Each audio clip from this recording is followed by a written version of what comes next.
تارک تھے، لہٰذا قرآن مجید اور اکثر حدیثوں میں جو آزر کو باپ کہا گیا ہے وہ مجاز کے طور پر ہے، کیونکہ وہ حضرت علیہ السلام کا چچا تھا، اور عرب میں یہ رواج ہے کہ چچا کو باپ کہتے ہیں۔ یا یہ بھی ہو سکتا ہے کہ وہ آپ کا چچا ہی رہا ہو اور طارق کی وفات کے بعد ان کی والدہ سے عقد کیا ہو اور آپ کی تربیت کی ہو، اسی سبب سے اس کو باپ کہا گیا ہے۔ آزر مٹی، پتھر، لکڑی کے بت بناتا، ان کو خود پوجتا اور لوگوں کے ہاتھوں فروخت کراتا تھا۔ اس طرح اس کا کاروبار بہت پھیلا ہوا تھا۔ آزر کے بیٹے بھی بت فروشی کرتے تھے۔ جب حضرت ابراہیم علیہ السلام غار سے نکل کر شہر میں گئے اور اپنے چچا آزر کے پاس پہنچے تو آزر نے حضرت ابراہیم علیہ السلام کو بھی اپنے بیٹوں کے ساتھ بت بیچنے کے لیے بھیج دیا۔ حضرت ابراہیم علیہ السلام نے بتوں کے گلے میں رسی باندھی اور انہیں زمین پر گھسیٹتے ہوئے لے گئے، جس سے وہ مٹی، کیچڑ اور کوڑا کرکٹ سے آلودہ ہو گئے۔ پھر آواز لگائی، اے لوگو، آؤ اور مجھ سے وہ بت خریدو جو بے جان ہے، عقل و ہوش سے خالی ہیں اور کوئی نفع یا نقصان نہیں پہنچا سکتے۔ بتوں کے ساتھ حضرت ابراہیم علیہ السلام کا یہ سلوک بت پرستوں کی نظر میں بے حد توہین آمیز تھا۔ پھر بات یہاں تک آ پہنچی، آزر نے حضرت ابراہیم علیہ السلام کو اس بارے میں نصیحت کی۔ ایک دن حضرت ابراہیم علیہ السلام نے اپنے چچا سے پوچھا، چچا جان، آپ لکڑی اور مٹی کے بت بناتے ہیں جو نہ بول سکتے ہیں، نہ سن سکتے ہیں، نہ آپ کو کوئی نفع یا نقصان پہنچا سکتے ہیں۔ آزر نے چونک کر پوچھا، کیا تم ہمارے خداؤں کے مخالف ہو؟ دیکھو، آئندہ اس طرح کی بات زبان پر نہ لانا، ورنہ تمہیں سزا ہوگی۔ اس کے بعد حضرت ابراہیم علیہ السلام لوگوں سے مخاطب ہوئے اور کہا، پرستش اور سجدے کے لائق نہ نمرود ہے اور نہ یہ بت ہیں، لائق عبادت صرف اللہ تعالیٰ کی ذات ہے، جس نے ساری کائنات کو بنایا، جس نے پوری دنیا کو پیدا کیا۔ حضرت ابراہیم علیہ السلام کا نام اور پیغام تیزی سے پھیلنے لگا، لوگ ان کی بات غور سے سننے لگے۔ جب ان کی شہرت نمرود تک پہنچی تو اس نے اپنے دربار کے لوگوں سے پوچھا، یہ کون نوجوان ہے جس نے ایک ہنگامہ کھڑا کر دیا؟ درباری بولے، اس کا نام ابراہیم ہے جو آزر کے گھر میں جوان ہوا ہے۔ نمرود نے حکم دیا کہ اسے فوراً میرے سامنے پیش کیا جائے۔ نمرود کے بھیجے ہوئے لوگ حضرت ابراہیم علیہ السلام کے پاس آئے اور انہوں نے نمرود کا پیغام انہیں پہنچایا۔ حضرت ابراہیم علیہ السلام نمرود کے پاس پہنچے۔ نمرود نے پوچھا، نوجوان، تم جس خدا کی بات کرتے ہو وہ کون ہے؟ تو حضرت ابراہیم علیہ السلام نے جواب دیا، میرا خدا وہ ہے جو لوگوں کو زندگی اور موت دینے کی قدرت رکھتا ہے۔ نمرود نے کہا، یہ تو میں بھی کر سکتا ہوں، اور اس نے ایک ایسے مجرم کو آزاد کر دیا جسے موت کی سزا کا حکم سنایا جا چکا تھا، اور ایک ایسے آدمی کو پھانسی دے دی جس کا کوئی جرم نہیں تھا۔ پھر کہنے لگا، اب بولو، میرے خدا ہونے میں تمہیں کیا شک ہے؟ میں بھی تو جس کو چاہوں زندگی بخش دوں اور جس کو چاہوں موت بخش دوں۔ حضرت ابراہیم علیہ السلام نے فرمایا، اگر تو سچا ہے تو جس کو قتل کیا ہے اس کو زندہ کر کے دکھا۔ پھر فرمایا، میرا خدا سورج کو مشرق سے نکالتا ہے اور مغرب میں غروب کرتا ہے، تو اسے مغرب سے نکال کر دکھا۔ نمرود سے اس سوال کا جواب نہ بن سکا اور وہ شرمندہ ہو گیا۔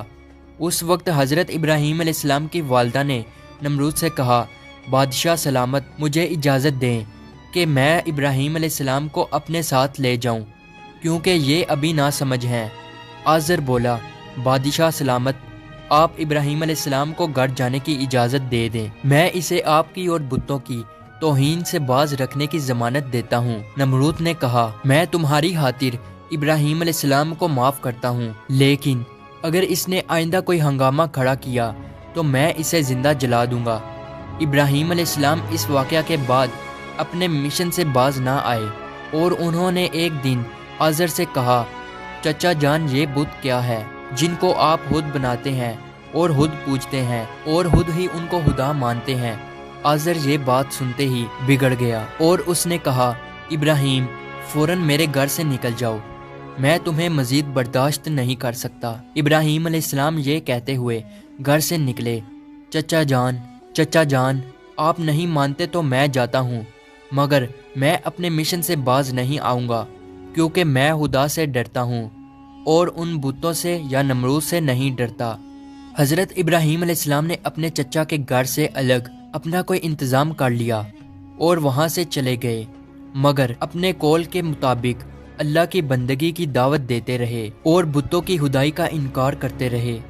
ملک بابل کے لوگ ہر سال ایک عید منایا کرتے تھے اور اس دن کچھ خصوصی کام انجام دیا کرتے تھے، چنانچہ وہ لوگ سارا دن شہر سے باہر گزارتے تھے۔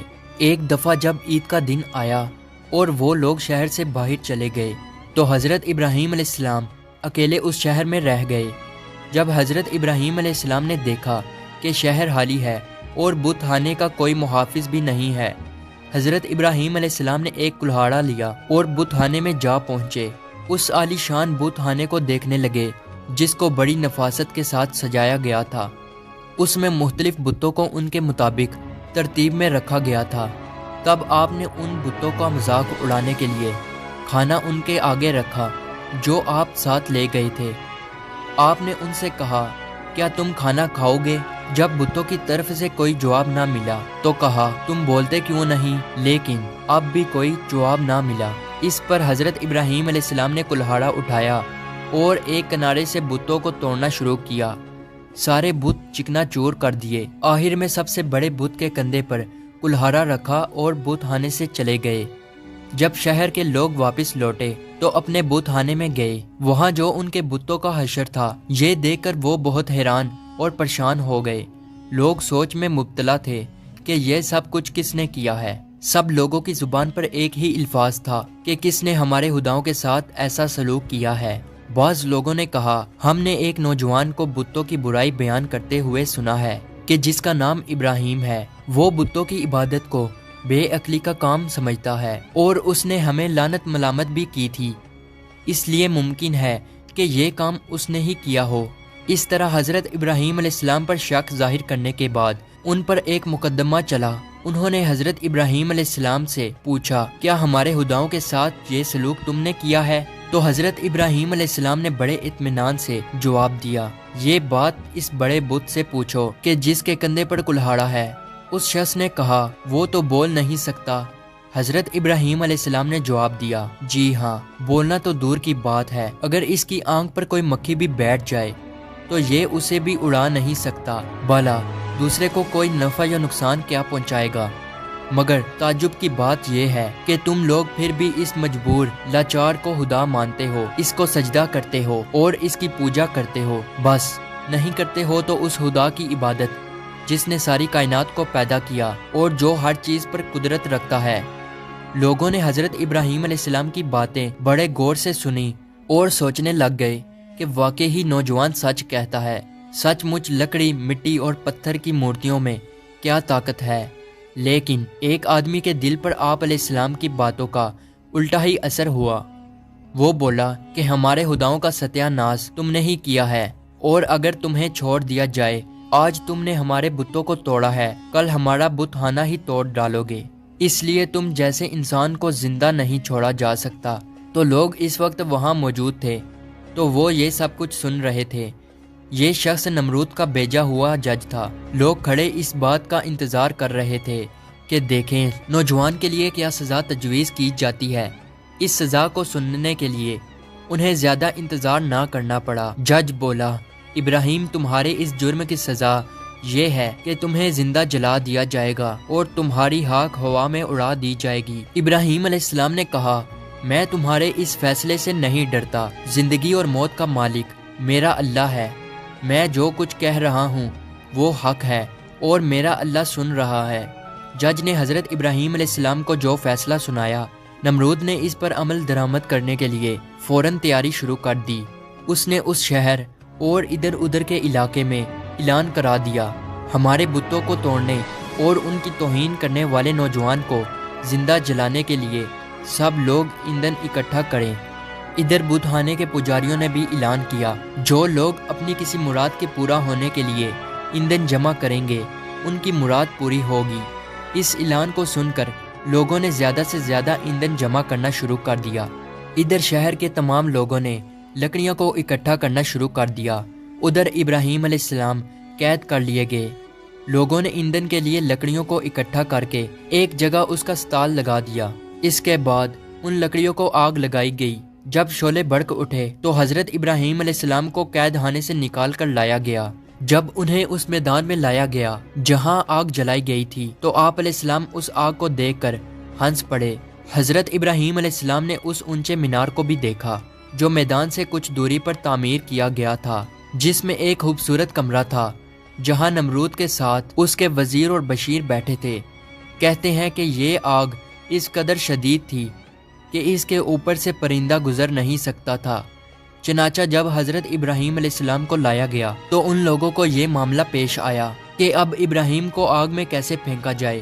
اس دوران شیطان نے ان لوگوں کے دماغ میں منجنی کا تصور ڈالا۔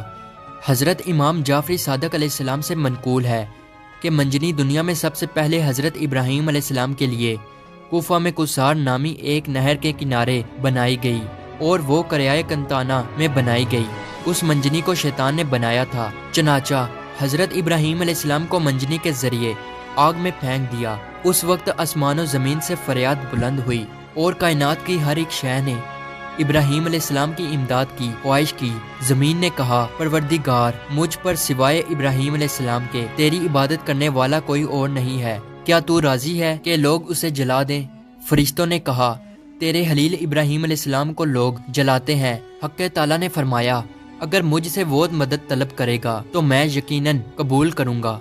جبرائیل علیہ السلام نے کہا، خداوند، تیرے خلیل حضرت ابراہیم علیہ السلام کے سوا زمین پر تیری عبادت کرنے والا کوئی نہیں ہے۔ تو نے ان کے دشمنوں کو ان پر مسلط کر دیا ہے تاکہ ان کو آگ میں جلا دیں۔ حق تعالیٰ نے فرمایا، خاموش ہو جا، ایسی بات تیرے جیسا بندہ ہی کہہ سکتا ہے جو ڈرتا ہے کہ کوئی امر اس کے قبضہ اختیار سے باہر ہو جائے گا۔ وہ میرا بندہ ہے، جس وقت چاہوں گا اس وقت بچا لوں گا۔ اگر وہ مجھ سے دعا کرے گا تو میں قبول کروں گا۔ پھر ابراہیم علیہ السلام نے اپنے پروردگار سے دعا کی، یا اللہ یا واحد یا من لم یلد ولم یولد ولم یکن لہ کفوا احد نجینی من النار۔ اس وقت جبرائیل علیہ السلام نے حضرت ابراہیم علیہ السلام سے ہوا میں ملاقات کی جبکہ وہ منجنی سے جدا ہو چکے تھے اور پوچھا کہ اے ابراہیم علیہ السلام، کوئی حاجت مجھ سے ہے؟ آپ علیہ السلام نے فرمایا، تم سے کوئی حاجت نہیں ہے، لیکن عالموں کے پروردگار سے میری حاجت ضرور ہے۔ اس وقت جبرائیل علیہ السلام نے ان کو ایک انگوٹھی دی جس پر نقش تھا، لا الہ الا اللہ محمد الرسول اللہ۔ پھر خدا نے آگ کو وحی کی، کونی برتن یعنی سرد ہو جا۔